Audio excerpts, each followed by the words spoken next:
Ladies and gentlemen, welcome back to the channel. Today we've got a few things to go over, including the fixture list for the 2024-25 campaign. All the dates have been revealed, who we kick off the season against, the first time we'll take on Rangers throughout the campaign, everything from August right up until that split in April.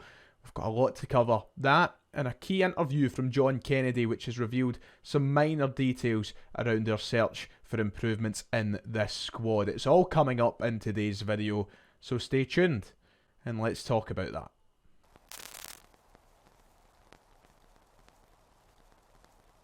If you haven't already, please make sure to hit like and subscribe. It would be much appreciated. We're trying to get as close to 50,000 subs as we can this year.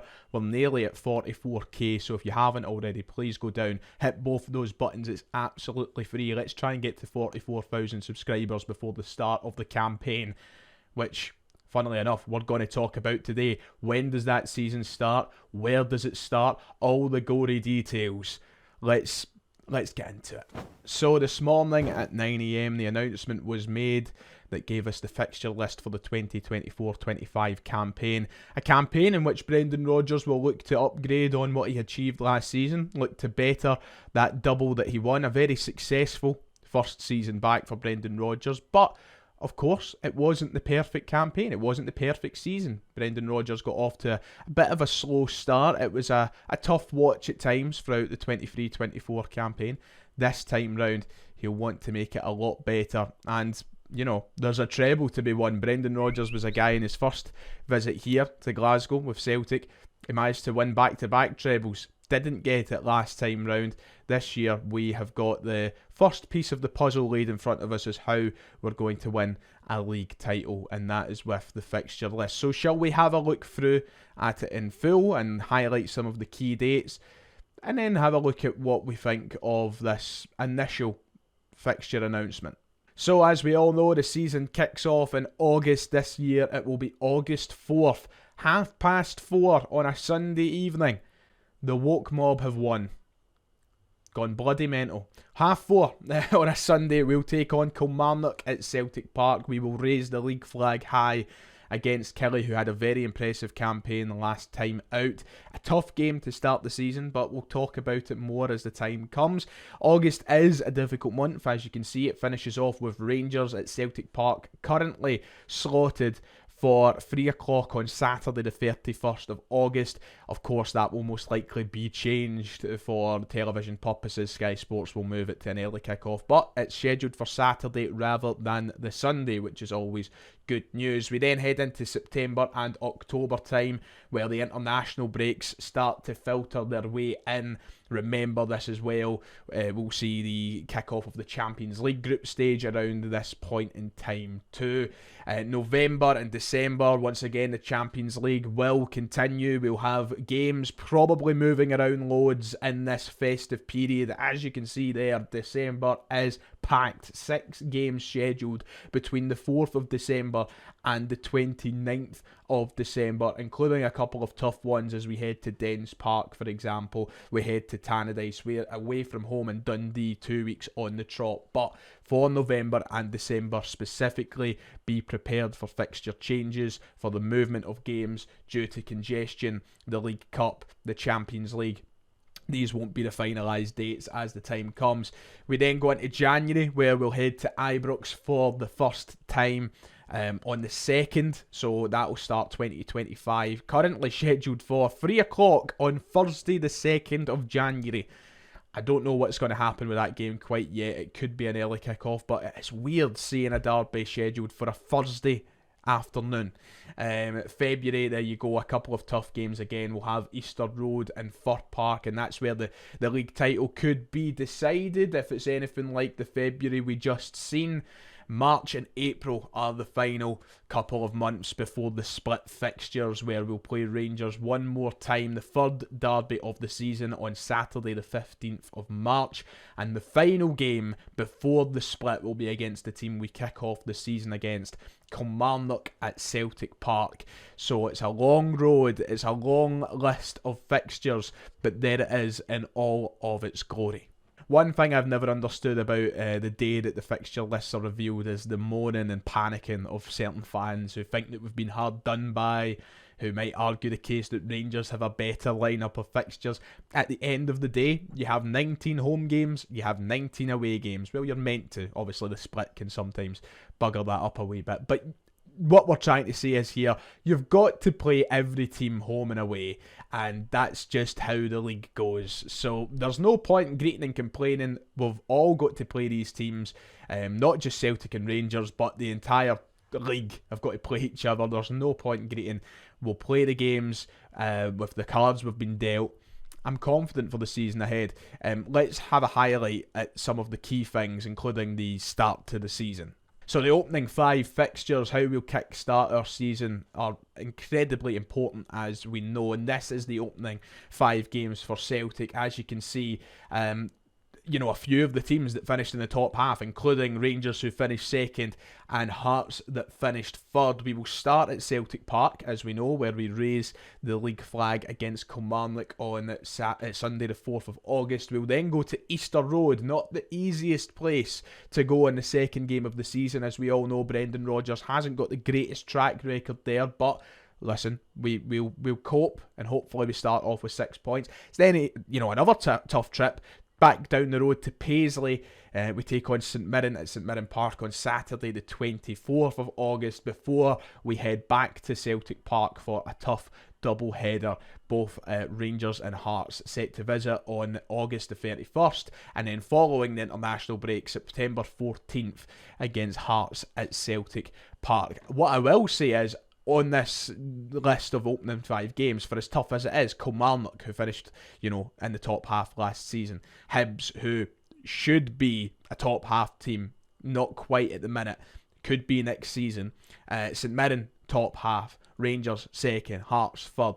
Despite it being a very tough opening 5 for Celtic, it will test our mettle. It will let us know where we are. We'll see if there is on-the-park improvements that we are demanding this season.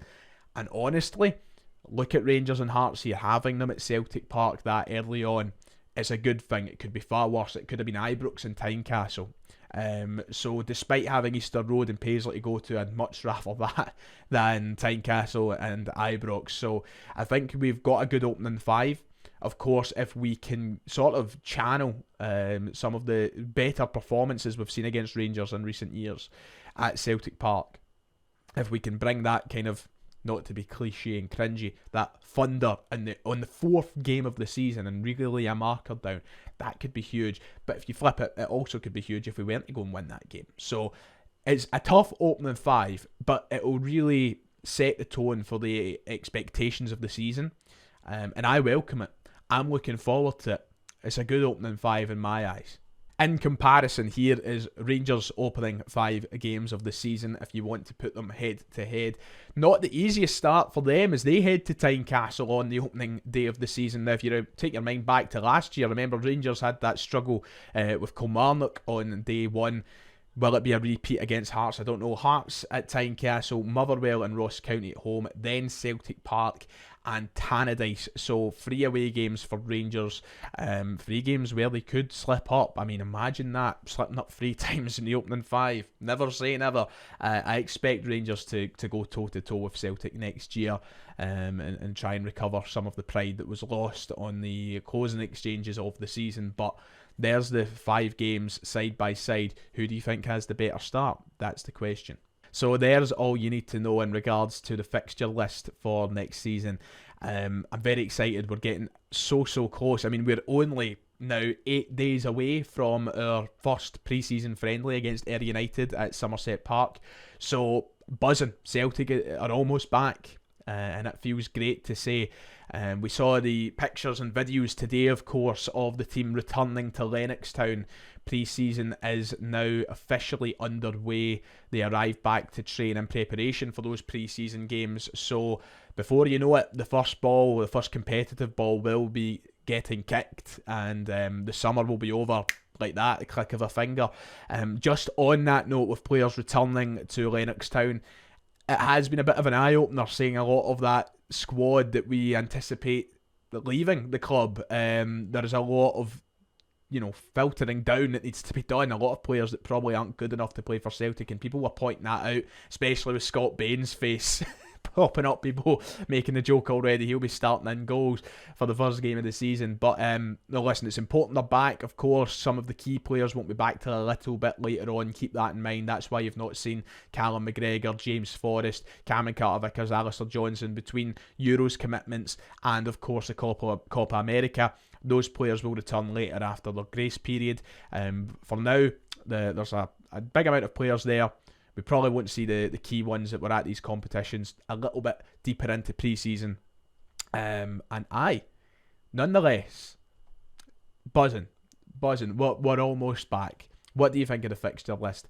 Let me know down below. In preparation for the new season, Celtic also made the announcement today that season tickets for next year are sold out. They're done. They're gone. Hot off the shelf. For the very little that were probably left after the renewals of the last campaign. A lot of people got this email sent to them who are on waiting lists, basically saying, listen, there's no season tickets, there's exceptional demand, you're still on the waiting list. A lot of people have been hit with that email. Starting to think now, I don't know if you remember seeing it on Twitter, starting to think a lot of people are going to end up like that Liverpool fan who claimed he was on the waiting list from 1991 until a few months ago, which is, oh God, you do the math, about 30 odd year, innit? So that's going to be the point that Celtic end up getting to, and I think that it kind of highlights the need for a new strategy moving forward. A lot of people have suggested this system where if people can't make the game, they can put their seat up for sale for a game. And I think that's a brilliant idea, the season ticket exchange system or whatnot. Listen, sometimes, for example, I can't even make it on the opening game of the season. I won't be there on Flag Day by the looks of it. But if there was a system for me to alert Celtic and say, right, you can put my seat up for sale for one game, for that game, then somebody else has the pleasure of making it along to Celtic Park. I think it's a brilliant idea. It's a great idea. I don't know how hard it is to implement, the kind of structuring around it and how it would work, but they definitely need to come up with something to help try and calm the demand for these season books. Stadium expansion is nowhere near a possibility for Celtic at the minute. I don't even think it's being considered, to be quite honest. So there has to be something done. I think the first step is one of these exchange systems where you can sell your seat for a game. But the good news is season tickets sold out. A lot of money for the club. Put the money to use now, Celtic. Thanks very much. And final story for today, talking about putting the money to use. We've had a little bit of insider talk straight from the club itself in regards to the search for new players, and specifically a new goalkeeper this summer window. Big credit to a friend of the show and the podcast, former Celtic the Thunder member Ryan McGinley, who brilliantly transcripted this interview earlier on from John Kennedy. Celtic are getting closer to making summer signings. John Kennedy spoke to Sky Sports after the fixture announcement this morning. His interview with the broadcasters detailed some good news for Celtic fans as we patiently await the signing of not only a new keeper but new players altogether. So we'll have a look at what John said. Talking about getting a new goalkeeper, John Kennedy said the club are working hard on that. Obviously some targets have been identified and they've been working on that in the background. Again, it's a key position for us and we know it's a position we need to get in, and we want to do that as soon as we can. So hopefully in the coming weeks we can have news on that. There are some challenges in terms of negotiations, but it's a key position for us and we want to get the key positions in as quickly as possible so that we can get to work with them. The manager, the board and the guys at the club are working hard on that. So John Kennedy seems confident the situation will be addressed in the coming weeks, so hopefully we have some news to sit down to. I just want to get out of that wilderness of rumours. New goalkeepers being suggested left, right and centre by outlets all over the continent. I just want us to have our goalkeeper, a bid to be made, a contract to be offered, and somebody who will be starting in goals against Kilmarnock on the first day of the season. We want to be heading over to America with these players ultimately for the pre-season tour. So I'm glad that there has been work being done behind the scenes to bring in these key signings.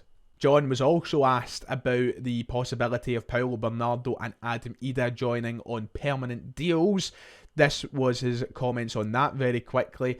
He asked about the chances of retaining the players. He said, again, there's a lot of conversations happening. It's a time when a lot of players have been on holiday and different things have been happening. A lot of conversations are taking place. And now as we come back for pre-season, hopefully in the coming weeks, a few things will start to happen. But there are lots of plates spinning, a lot of work getting done, and hopefully we'll start to see that all materialise in the coming weeks. So no yeses or nos from John Kennedy, but certainly not denying the fact that we are trying to sign both Bernardo and Ida permanently.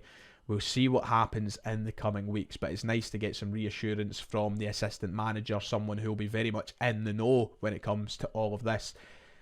Just get the contract signed, guys. Get it done. So that does it for today's video. If you have enjoyed, please make sure to go down, hit like and subscribe. Let me know all your opinions in the comments below. It's all getting very exciting now. We are a step closer to the beginning of a new campaign. So we'll be back at Celtic Park very, very soon. Yeah, take care. Enjoy the rest of your day. I'll be back on the channel tomorrow. So until then, God bless. See y'all next time.